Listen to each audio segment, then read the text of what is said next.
So hello, my name's Richard Sykes. I'm a partner at Mills Reeve. I do a wide range of things in public law matters and look after particularly education clients in that field.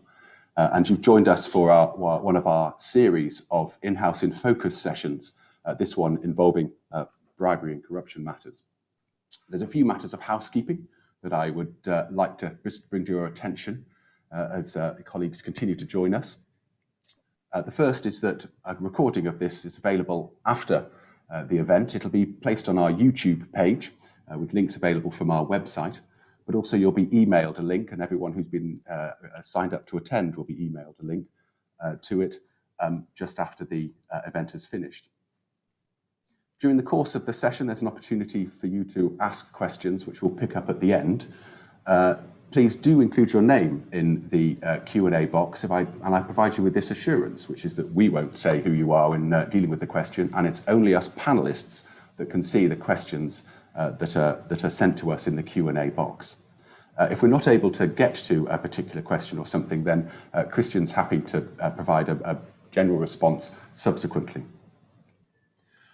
You'll also get an invitation at the end of the seminar, please, and it takes a matter of seconds or perhaps a minute or two to complete a feedback link, and we'd be really grateful if you would just take those couple of minutes to fill in the feedback form. First of all, if we hear how we're getting on, then we can do better, but also it gives us an opportunity to prepare topics that are of particular interest to you as we look to next term, as it were, and planning our sessions for the autumn. We're taking a break over August, so there's no in-house in focus session in August, and the next one will be in September. Yeah, we will very keen to respond to suggestions that were given in relation to topics. If I can push forward a slide again, I'm beginning to feel a little like Chris Whitty. So I'm delighted that Christian, who's one of our principal associates, is here to present to us on bribery and corruption.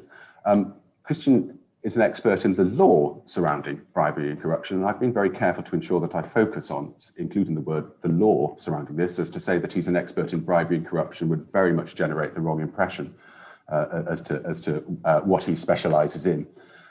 He's going to take us through what is a very large area indeed, and we'll do so at, I think, something of a gallop, much the way, having focused on this area for many years. So Christian. Thank you, Richard.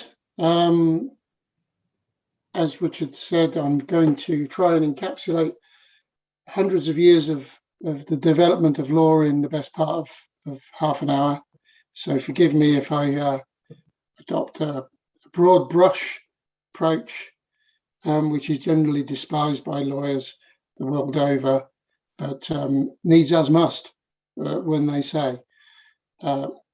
So you may be asking yourselves, what is the point of all this? Well, the point of this session is to hopefully give you some insight into the applicability of the Bribery Act and its provisions to your day-to-day role as in-house legal advisors, and to give you some idea of the practical steps that you can take in order to try and minimise the impact that this piece of legislation might have on your companies, and also to perhaps alleviate some of the pain that might come with the inevitable shenanigans that might arise with dealing in certain jurisdictions across the world. I just wanted to touch very briefly on the philosophy behind the legislation, and the point of the Act was really that up until the Bribery Act 2010, the legislation behind the regulation of this sort of activity was largely viewed as unsatisfactory. It's interesting to note that in this country, it wasn't until 2006 that we actually had a defined offence of fraud. So it is also interesting to note that it took until 2010 to get the Bribery Act into place. And apart from dealing with the obvious offences, which I'll touch upon in a minute, the major point behind the legislation was to regulate the activity of commercial organisations abroad, and to try and help people and companies when they were dealing with foreign officials abroad, when having to deal with issues such as administration payments and such like, that might make a project go more smoothly.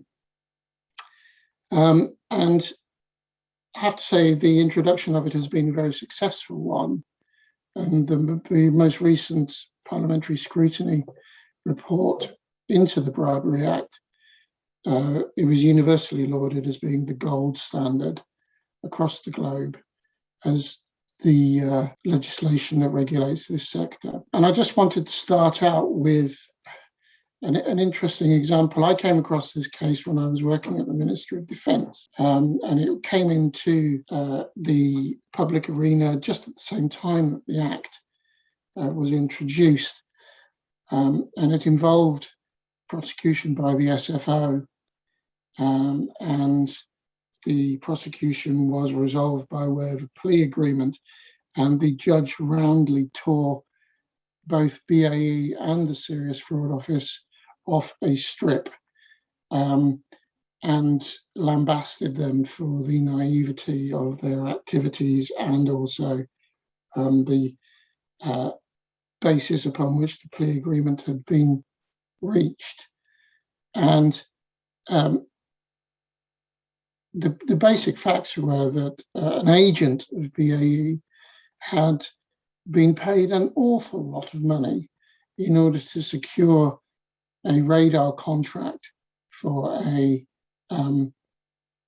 airport in Tanzania, to the extent that the agent, upon the successful signing of the contract, received $12 million US.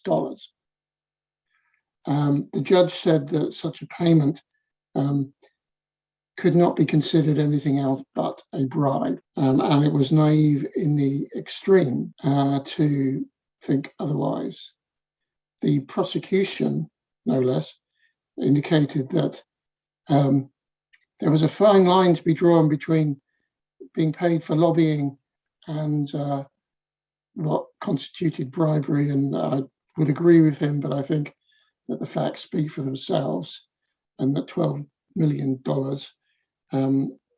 puts it fairly and squarely in the realm of up to no good, I think is probably the best way of putting it.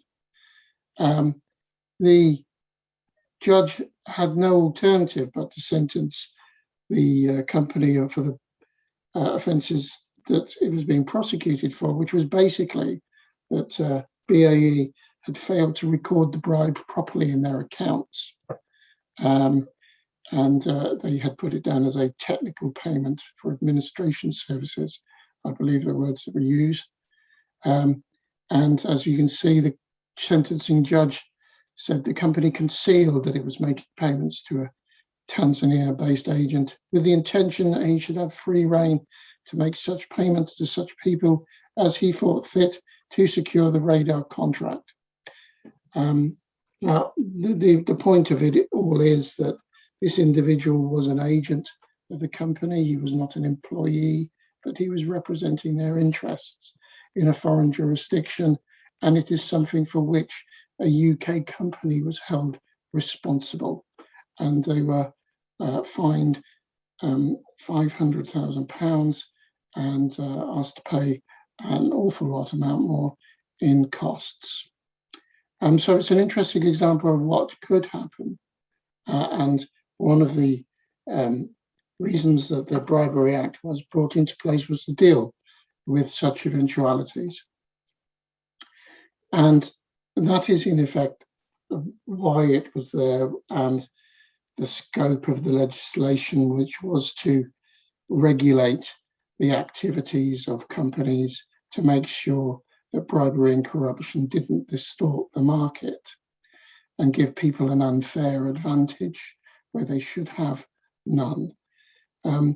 It is interesting that it has no jurisdiction.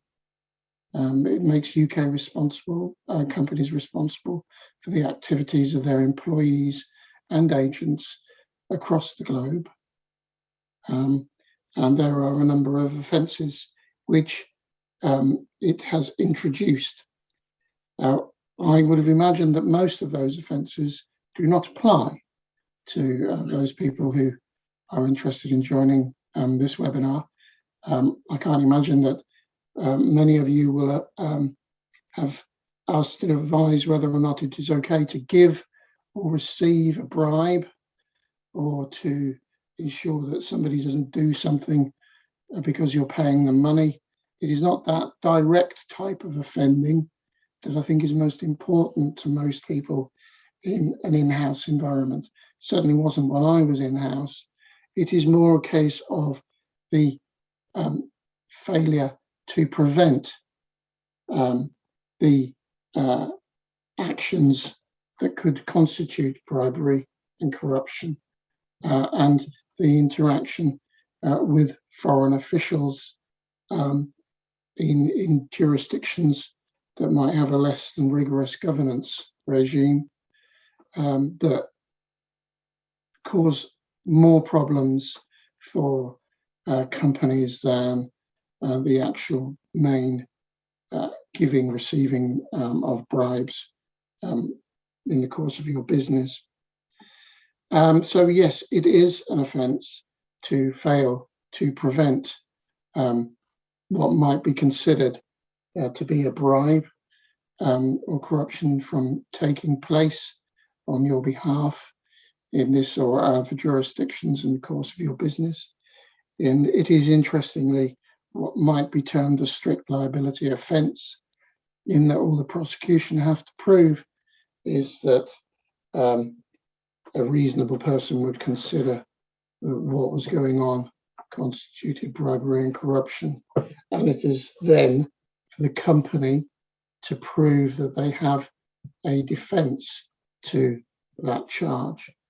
And that is one of the main thrusts of this training session today, that what are those steps that you can take in order to provide adequate defences to an allegation that you failed to take action to prevent an offence taking place elsewhere. And it touches upon the 6 principles, which I have loosely called the 6 pillars of wisdom in the homage to Lawrence of Arabia, and they relate to the steps you can take to provide a defence to any allegation. I also want to touch upon the red flags that might arise when you're dealing with certain jurisdictions, and the procedures that you can undertake to mitigate that risk. So, what is the first principle behind the attempt to regulate this area? Well, the first thing is that you have to have procedures which are proportionate. And as you can see from the wording on the slide, it is for the commercial organisation to have sufficient procedures in place to tackle the risks it faces. And those procedures have to be clear and accessible and enforceable. And that is the first principle that I think you would have to show in order to be able to provide an adequate defence to an allegation that you failed to prevent bribery or corruption taking place. One of the most common risks in this area is that the procedures are neither proportionate, in as much as that they are too little, but they can also be too much.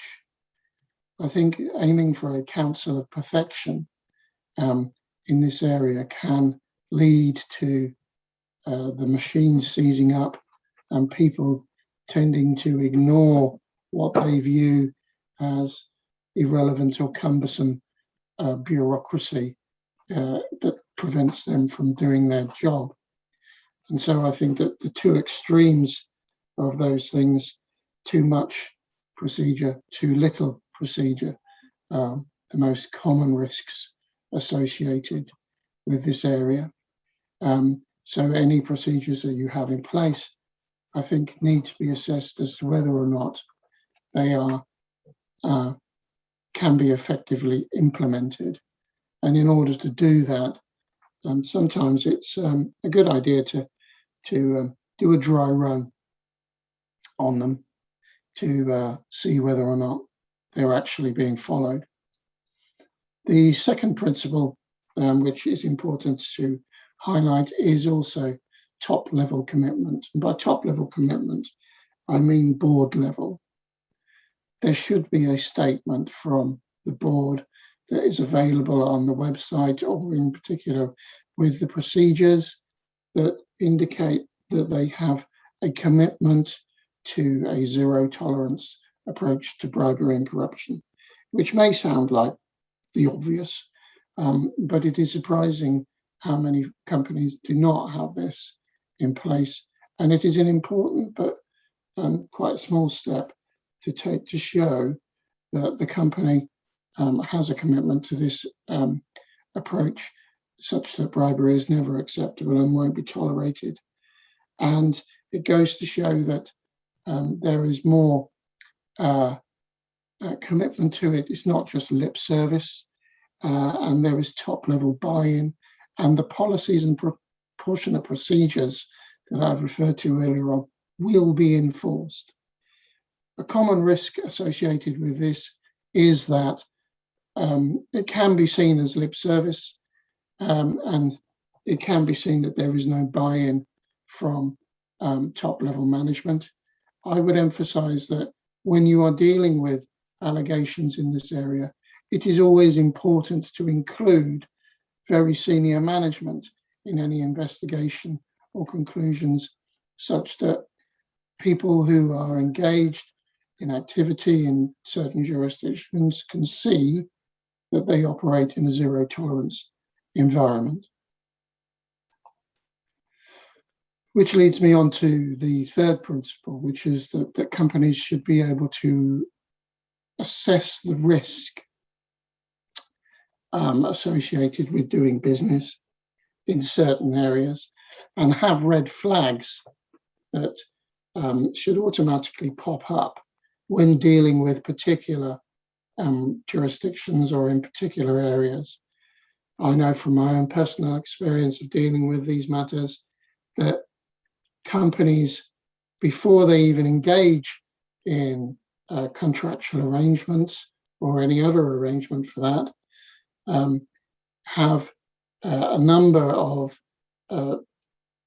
boxes that get ticked in internal risk assessments. For instance, where is the project being carried out?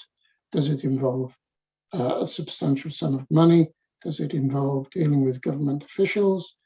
And if those boxes get ticked, an automatic red flag will fly up, which will enable the company to undertake a risk assessment and give it a objective and constructive idea of the external and internal risks that it faces doing business in that area, and perhaps then make a decision that, yes, it is okay, no, it's not okay, we're not going to do that project, or yes, we're going to do that project, but there are certain things that we want to include in order to protect our reputation and employees and prevent a prosecution or investigation in the future.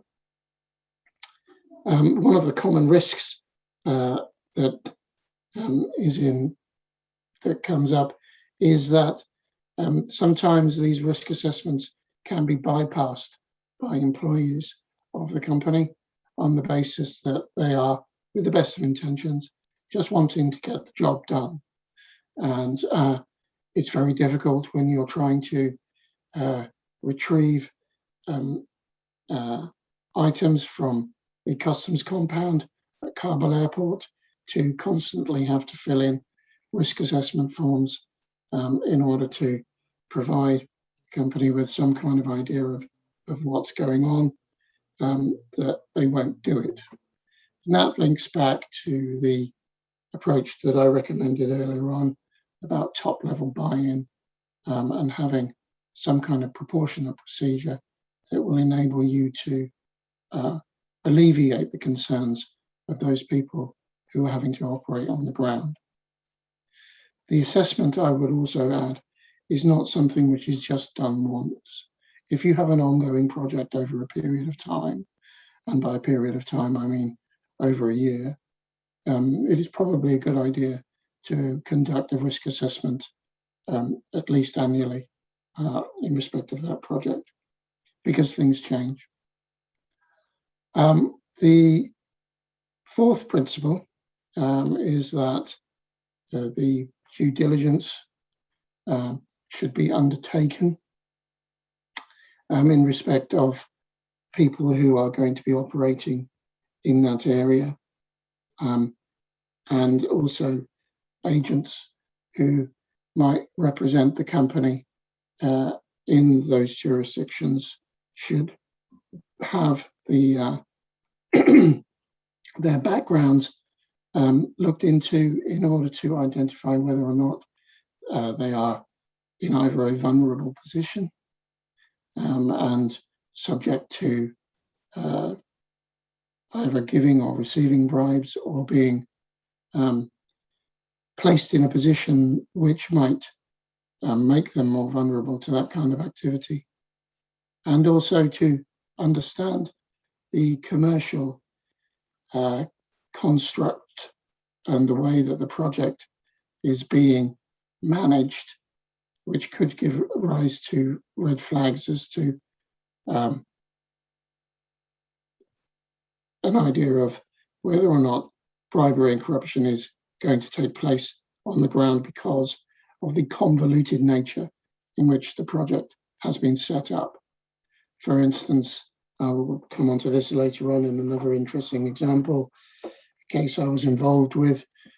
There was a contract in a Middle Eastern country that was being run by a subcontractor that had a shell company in Hong Kong that employed a subcontractor in Egypt, who then employed a further subcontractor in Kabul. If that doesn't give rise to a red flag, well, quite frankly, I don't know what does.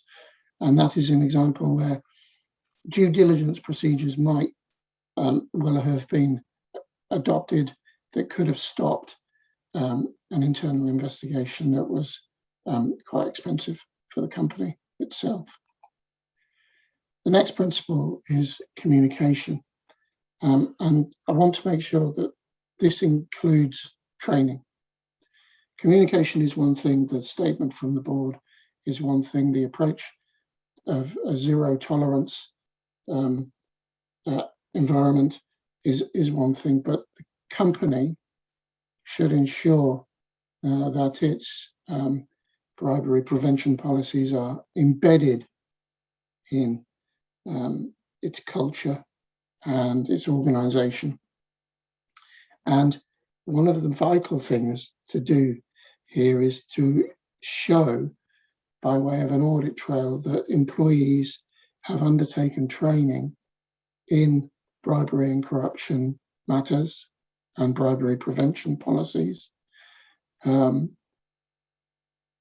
order to show any investigative body or a solicitor such as myself who might be instructed to advise as to whether or not a matter has infringed any regulations or laws, that your staff are fully trained in this area.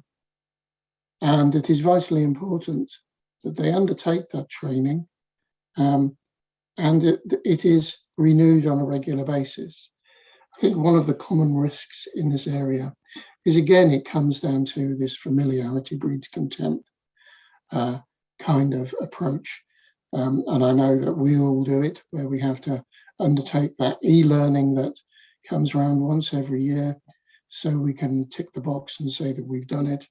However, it is very vitally important for the purposes of the company, or the indeed commercial organisation, as it is called in the statute, that it is able to show that people have undertaken training and that bribery prevention policies, the zero tolerance approach, the due diligence and the risk assessment are embedded in the culture of the company such that it would have a defence were it ever to be prosecuted. And that this approach to it is more than just a nod or a box ticking exercise.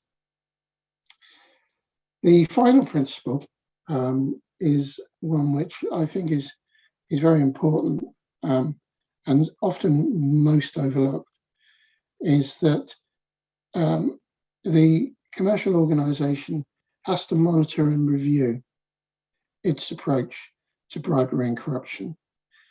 And when I'd say that, we all have busy lives, we all have loads of things to do on a day-to-day basis.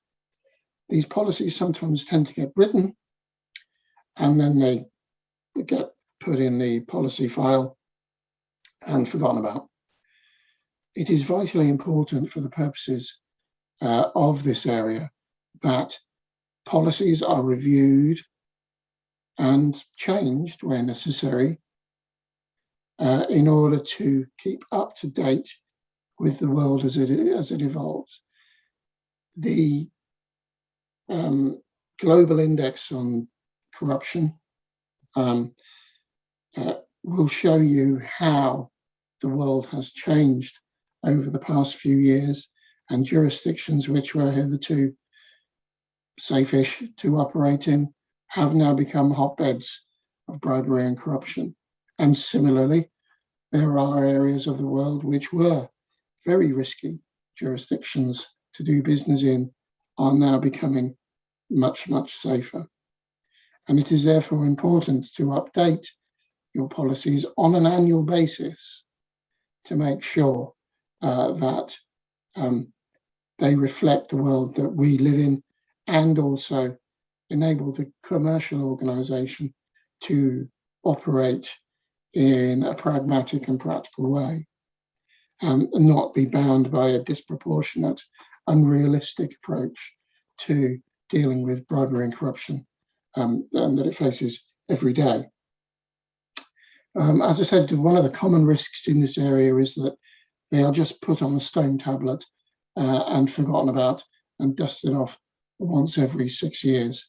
And I would advise strongly against that kind of approach to bribery and corruption policies.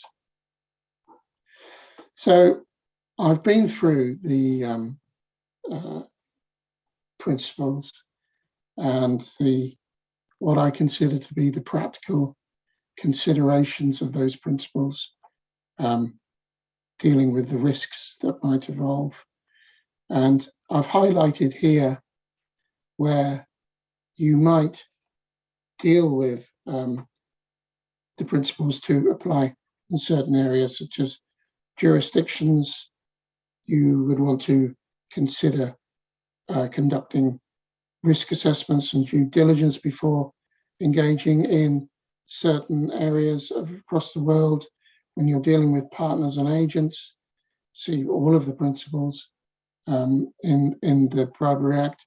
When you're dealing with foreign officials, look at the way that the procedures are, whether or not they're proportionate when you're dealing with these officials.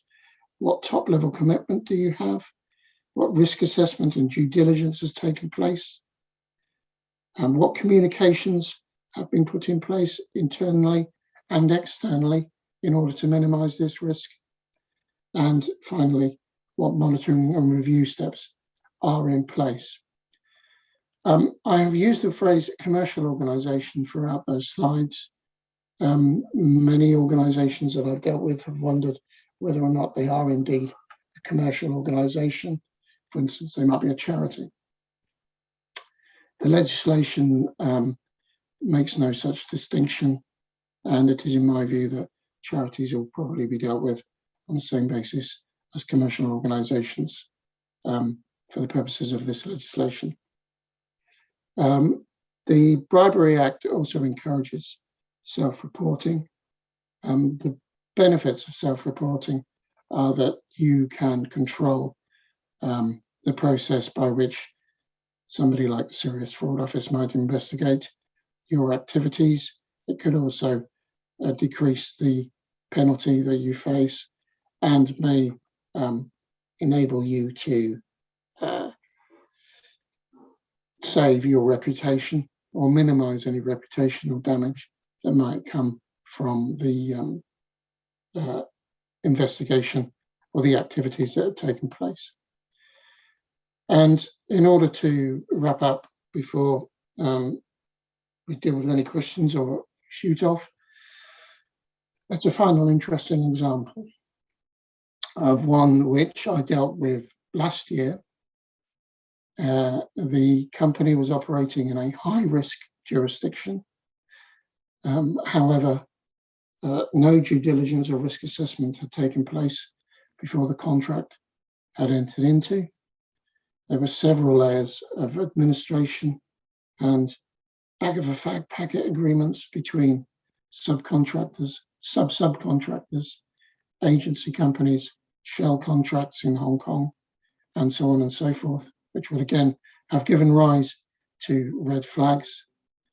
There were unexplained payments involved in the release of equipment.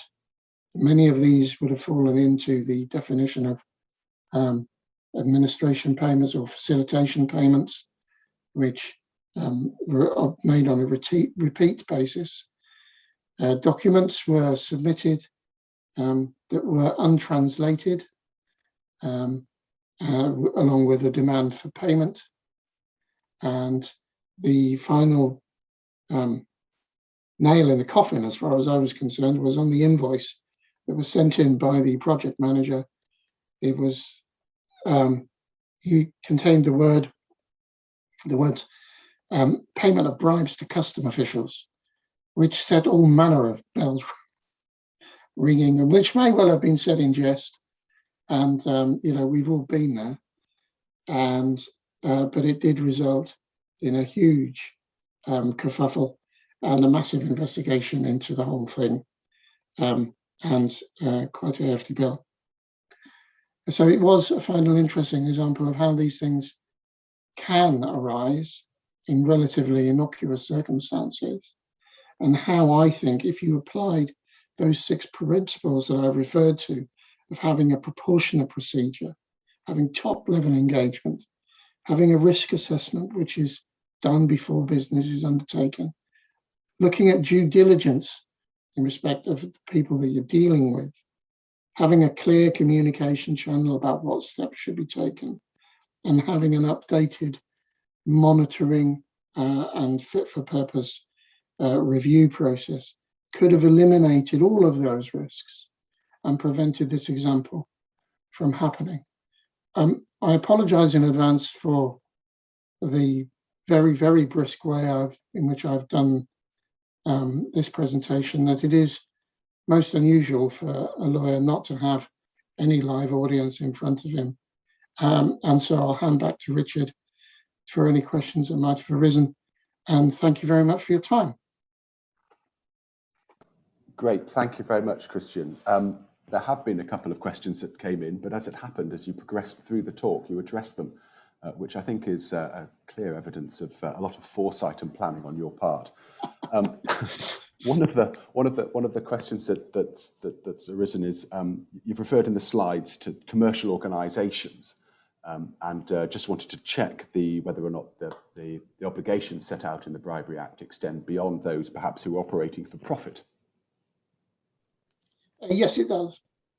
And are individuals as likely to be investigated and prosecuted as, say, the corporation or the company for which they work?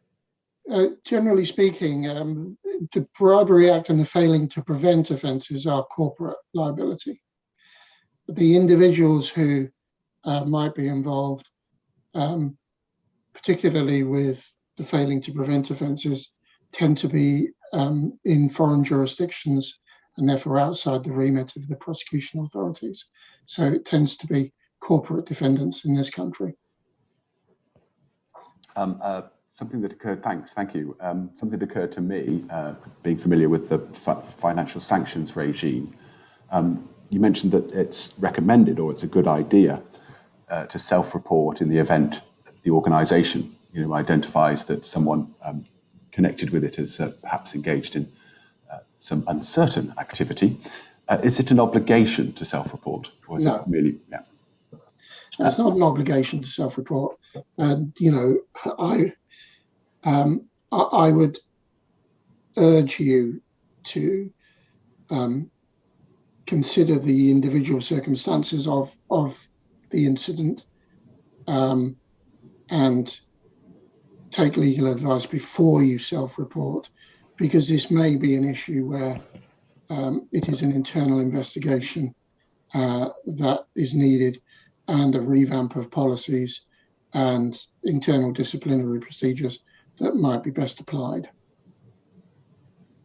A question that's just come in. So if you have smaller companies outside the United Kingdom with which you as an organisation in the United Kingdom are dealing, perhaps they're distributors, do you have any suggestions on how we could get they may be agents, they may just simply be contractors, I guess, how we could get those agents of ours outside the United Kingdom up to speed with what UK law says about bribery? Would some sort of handbook be an idea? Yeah, and it is perfectly feasible for those agents or distributors to actually undertake the training that is mandated for company employees. So they will be aware of the approach that the organisation takes. And then, in fact, some of the clients that I have dealt with, their agents and companies that they deal with have to undertake that training before they can act on behalf of that company. And is there an issue around activities that are legal in one country but would amount to bribery in this country? Is there a sort of a legal challenge around that? Yes, I mean there are cultural differences. However, the prosecutions are brought in this country, and whilst there may well be things which are of a cultural norm in certain jurisdictions, they will be viewed in a very dim light by the prosecuting authorities in this country. And there are any number of war stories that we can all come out with, such as, I think it was the Olympics or something like that, where people weren't offered bribes, but they would have a meeting with somebody and the person would inadvertently, on purpose, leave a brand new iPhone or whatever it was that was in existence at that time on the desk of the commissioning authority, because that was just what they did. That was the cultural norm. But it's not the cultural norm in this country, and that is the approach that the prosecuting authorities will take. And that is why it is vitally important to have that communication with your employees and agents in those jurisdictions, to make them aware of what it is that will not be accepted by the company, even though it is a cultural norm. And if it's very least to have a reporting channel by which they can make it known that they have been given an iPhone. And it's also important to know that, if you're in a situation where, and this has happened to a client of mine who operated in a certain jurisdiction in what used to be the Soviet Union, that he was told that he had to employ his temporary staff from a certain agency, otherwise he might end up like the last manager of the site, minus a head. And in those circumstances, there is a defence to, accepting a bribe or making a bribe in those circumstances because of your own personal safety. And you mentioned cultural norms. If there's actual law that says that the leaving of the iPhone left on table act, as it were, in that other country, that actually expressly says that the thing is lawful, even though it would be in this country be not lawful, does that make a difference? It might make a difference to the penalty, yeah. Have you dealt with a requirement from another jurisdiction where a sworn affidavit or similar is required from a company declaring that none of the employees has been involved in corruption? You come across that before? Yes, and it happens quite a lot in procurement, particularly when you're bidding for public contract. Where it's one of those strange things. To what extent does one go on survey, asking colleagues to confess their sins? Yes, well, it's kind of like that form you have to fill in at U.S. Customs, isn't it? Are you or have you ever been involved in terrorist activity? Yes, no. I don't know anybody who has ticked yes, but in this country at least, and in other countries within the European Union, there is a requirement under the public contract regulations for you to make a declaration that your organisation has not been convicted of bribery and corruption. And very helpful. Have there been occasions? Are we aware of any occasions when a jointly funded project between a UK and another country, and perhaps that other country is one of those that doesn't have a similar bribery act, and indeed may even have cultural elements to it that engage in activities that we might think considered to be bribes, projects that are jointly funded by the UK and that other country, and where blind eyes were being turned to the activities of the co-funder?